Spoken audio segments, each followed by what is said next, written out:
ഒരു വീടിനെ സംബന്ധിച്ചിടത്തോളം ഏറ്റവും പ്രധാനപ്പെട്ട ദിക്കാണ് കന്നിമൂല. ആ കന്നിമൂലയിൽ പാടില്ലാത്തതായിട്ടുള്ള ചില സംഭവങ്ങളുണ്ട്. അത് പറഞ്ഞു തരാം. അത് പലർക്കും അതിൽ തെറ്റുകളുണ്ട്. ആ തെറ്റുകളും കൂടി ഞാൻ തിരുത്തി തരാം. നമുക്കൊരു ജസ്റ്റ് ഒരു പ്ലാൻ എടുക്കാം. പ്ലാൻ വേണ്ട, ഒരു വീടിനെടുക്കാം. നമ്മുടെ ബേസിക് റൂൾ എന്ന് പറയുന്നത് സ്ക്വയർ അല്ലെങ്കിൽ റെക്ടാങ്കിൾ ഷേപ്പിലായിരിക്കണം വീട് എന്നുള്ളതാണ്. ഇത്തരത്തിൽ വരാത്ത ഏതൊരു വീടും വാസ്തുദോഷമുള്ള വീടാണെന്നുള്ള കാര്യത്തിൽ യാതൊരു സംശയവുമില്ല. ഇതൊരു വീടിൻ്റെ ഫ്രെയിമാണ്. ഇതിനെ ഞാൻ 9 ഡിവൈഡ് ചെയ്യുന്നു. ഇത് ചിലപ്പം 500 സ്ക്വയർ ഫീറ്റുള്ള വീടായിരിക്കും, അല്ലെങ്കിൽ 5000 സ്ക്വയർ ഫീറ്റുള്ള വീടായിരിക്കും.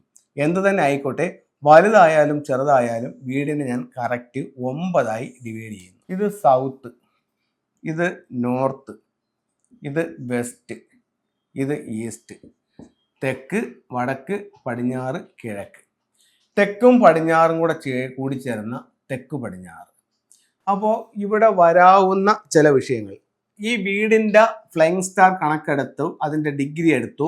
ഇതിൻ്റെ തെക്ക് പടിഞ്ഞാറ് എന്ന് പറയുന്ന 45 ഡിഗ്രി എവിടം മുതൽ എവിടം വരെ ഉണ്ടെന്നുള്ളത് കൃത്യമായിട്ടും നമ്മൾ കണ്ടുപിടിച്ച് വെച്ചിരിക്കണം. ഇത്രയും ഭാഗം കന്നിമൂലയാണ്. സാധാരണ ആൾക്കാർ പറയുന്നത് ഇതാണ് കന്നിമൂല എന്നാണ് പറയുന്നത്. സമ്മതിച്ചു, അത് കന്നിമൂല തന്നെ.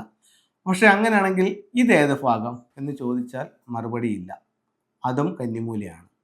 ഇത് ഏത് ഭാഗമെന്ന് ചോദിച്ചാൽ അത് വെസ്റ്റാണ്, പടിഞ്ഞാറ് വശമാണ്. കാരണം അതിൻ്റെ 45 ഡിഗ്രിയിൽ മാറിയിട്ടാണ് ഇപ്പം ഞാൻ ആ മാർക്ക് ചെയ്ത പോയിന്റ് നിൽക്കുന്നത്. അതേസമയം ഇതിനകത്തെല്ലാം കന്നിയാണ്. കന്നി എന്ന് പറയുന്നത് തെക്ക് പടിഞ്ഞാറിന് 45 ഡിഗ്രിയാണ്. ഇവിടെ നമ്മളൊരു ടോയ്ലറ്റ് പണിയുന്നു. ഇവിടെ ഈ ഭാഗത്ത് നമ്മളൊരു ടോയ്ലറ്റ് പണിയാണ്. ഇവിടെ ഒരു ടോയ്ലറ്റ് പണിഞ്ഞു കഴിഞ്ഞാൽ ഇത് നമുക്ക് ഒരു ഷവർ ഏരിയയും ഇത് ക്ലോസറ്റ് ഏരിയയും, അങ്ങനെ നമ്മൾ ടോയ്ലറ്റ് പണിയുന്നു. ഇത് എവിടെയാണ്? ഇത് കന്നിമൂലയിലാണ്. കന്നിമൂല ഇവിടെയല്ലേ? ഇവിടെയാണ്, പക്ഷേ ഇവിടെയും കന്നിമൂലയാണ്. അപ്പോൾ ഈ 45 ഡിഗ്രിക്കകത്ത് ആ ടോയ്ലറ്റ് ഉണ്ട്. ഇത് നമ്മളെ ബാധിക്കും. ഗൃഹനാഥനും ഗൃഹനാഥയും തങ്ങളിൽ അടിയാവും. ഗൃഹനാഥയ്ക്ക് ആരോഗ്യ സംബന്ധമായിട്ടുള്ള പ്രശ്നങ്ങളുണ്ടാവും. വീട്ടിൽ വിവാഹ തടസ്സം ഉണ്ടാവും. ഇതെല്ലാം ഇതുമൂലം ഉണ്ടാവും. അപ്പോൾ നമ്മൾ അറിഞ്ഞിരിക്കേണ്ട കാര്യം എന്ന് പറയുന്നത്, ഈ 45 ഡിഗ്രി എന്ന് പറയുന്നത് എവിടം മുതൽ എവിടം വരെ ഉണ്ടായിരിക്കണം എന്നുള്ളത് നമ്മൾ അറിഞ്ഞിരിക്കണം. അതിനകത്ത് പാടില്ല. അതിൻ്റെ തെക്കിലോ അതിൻ്റെ പടിഞ്ഞാറിലോ ആണെങ്കിൽ കുഴപ്പമില്ല. കന്നിയിൽ കയറാൻ പാടില്ല. എന്ത് കയറാൻ പാടില്ല? ടോയ്ലറ്റ് കയറാൻ പാടില്ല. ഇവിടെ ആണെങ്കിലോ ടോയ്ലറ്റ് ദോഷമുണ്ടോ? ദോഷമുണ്ട്, അതും കന്നിയാണ്. ഇത്രയും ഭാഗത്ത് അവരുടെ ബെഡ്റൂം ആക്കി എടുത്തു. ഓക്കെ, ഇത് ബെഡ്റൂം, ഫുള്ള് ബെഡ്റൂം. എന്നിട്ട് ഇതിൻ്റെ വെളിയിൽ ഇവിടെ അവരൊരു ടോയ്ലറ്റ് കൊടുത്തു. ഇതിനകത്തൊന്ന് കയറാണ്. ദോഷമുണ്ടോ? ഇല്ല. കാരണം കന്നിയിലല്ല ടോയ്ലറ്റ്. ആ ടോയ്ലറ്റ് വെസ്റ്റിലാണ്, 45 ഡിഗ്രിക്ക് അപ്പുറം പോയി. അങ്ങനെയാണെങ്കിൽ അത് കന്നിയിൽ ബാധിക്കില്ല. ക്ലിയർ ആയില്ലേ? അപ്പം ആ രീതിയിൽ പണിയണം, അല്ലെങ്കിൽ ഈ രീതിയിൽ പണിഞ്ഞാൽ കന്നിയിൽ ദോഷമാവും. അതുപോലെ തന്നെ പുറത്ത്, ഇപ്പോൾ ഇവിടെ എങ്ങും ഒരു കുഴപ്പമില്ല. ഇവരെന്ത് ചെയ്തു? വെളിയിൽ ഇവിടെ ഒരു ടോയ്ലറ്റ് പണിഞ്ഞു. ഇത് ടോയ്ലറ്റാണ്. ഈ ടോയ്ലറ്റ് അവരെ ബാധിക്കുമോ? ബാധിക്കും. എന്താണ്? ഈ 45 ഡിഗ്രിയിൽ എന്ത് വന്നാലും ബാധിക്കും. ഈ 45 ഡിഗ്രിയിൽ എന്ത് വന്നാലും ബാധിക്കും. ഇവിടെ കൊണ്ടുവന്ന് സെപ്റ്റിക് ടാങ്ക് വെച്ചാലും ബാധിക്കും. ഇവിടെ കൊണ്ടുവന്ന് ബോർവെൽ വെച്ചാൽ ബാധിക്കും. ഇവിടെ കൊണ്ട് കിണർ വെച്ചാൽ ബാധിക്കും. ഇവിടെ കൊണ്ടുവന്ന് സെപ്റ്റിക് ടാങ്ക് വെച്ചാൽ ബാധിക്കും. ഇതെല്ലാം ഈ 45 ഡിഗ്രിക്കകത്തുള്ള കളികളാണ്. ഇപ്പൊ ഈ 45 ഡിഗ്രിക്കകത്ത് ഇവിടെ കൊണ്ടുവന്നിട്ട് നമ്മൾ ഒരു ഇത് വെച്ചാലോ, എന്താണ്, ഒരു ഗേറ്റ് വെച്ചാൽ ഉറപ്പായിട്ടും ബാധിക്കും. ഇവിടെ കൊണ്ടുവന്നൊരു ഗേറ്റ് വെച്ചാലോ കന്നിമൂലയിലാണ്, ഉറപ്പായിട്ടും ബാധിക്കും.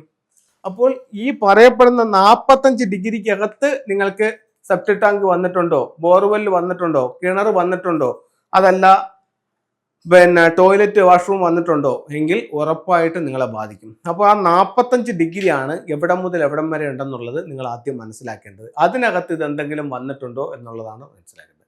ഇതാണ് കന്നിമൂലയിൽ ഒളിഞ്ഞിരിക്കുന്ന രഹസ്യം.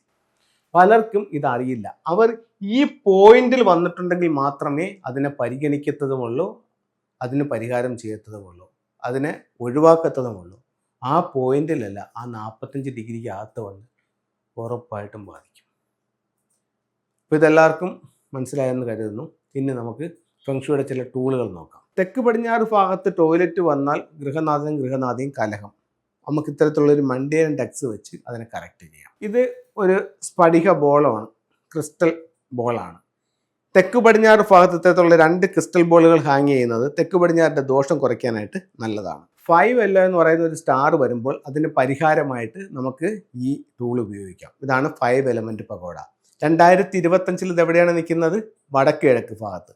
വടക്ക് കിഴക്ക് ഭാഗത്ത് പ്രധാന വാതിലോ ബെഡ്റൂമോ ഉള്ളവർക്ക് ഇത് ഉപയോഗിക്കാം. ഇത് ഓരോ വീട്ടുകാർക്കും വാങ്ങിച്ചു വെക്കാൻ പറ്റിയൊരു ടൂളാണ്. എന്തുകൊണ്ടെന്ന് വെച്ച് കഴിഞ്ഞാൽ നിങ്ങളുടെ വീടിൻ്റെ ഒരു ദിക്കിൽ ഈ യെല്ലോ ഉണ്ട്, 5L ഉണ്ട്. അത് ആ ഭാഗത്ത് നിങ്ങൾക്കിത് വയ്ക്കാം. അടുത്ത വർഷമാകുമ്പോൾ അത് അവിടെ നിന്ന് മാറി മറ്റൊരു ഡയറക്ഷനിലേക്ക് വരും. 2026 5 എവിടെ പോവും? സൗത്തിൽ പോവും. അപ്പോൾ വടക്ക് കിഴക്കിരിക്കുന്ന 5 എലമെന്റ് പഗോഡ മണ്ണ് കളഞ്ഞിട്ട് അത് തെക്ക് വശത്തു നിന്ന് മണ്ണെടുത്ത് അതിനകത്ത് വെച്ചുകൊണ്ട് തെക്ക് വശത്തിന് പരിഹാരമായിട്ട് തെക്ക് സൈഡിൽ കൊടുക്കാം. അതിൻ്റെ അടുത്ത വർഷം അത് വീണ്ടും അവിടെ നിന്ന് മൂവ് ചെയ്യുമ്പോൾ ആ 5 എവിടെയാണോ നിൽക്കുന്നത് ആ സ്ഥലത്തേക്ക് കൊടുക്കാം. അപ്പോൾ വർഷാവർഷം ഇതിനെ റൊട്ടേറ്റ് ചെയ്യാം. അതുകൊണ്ട് നമ്മുടെ ദോഷങ്ങളെ കുറച്ചുകൊണ്ടിരിക്കാം. അപ്പോൾ എല്ലാവർക്കും എല്ലാ ഐശ്വര്യങ്ങളും ഉണ്ടാവട്ടെ എന്ന് പ്രാർത്ഥിച്ചുകൊണ്ട് നിർത്തുന്നു. നന്ദി, നമസ്തേ.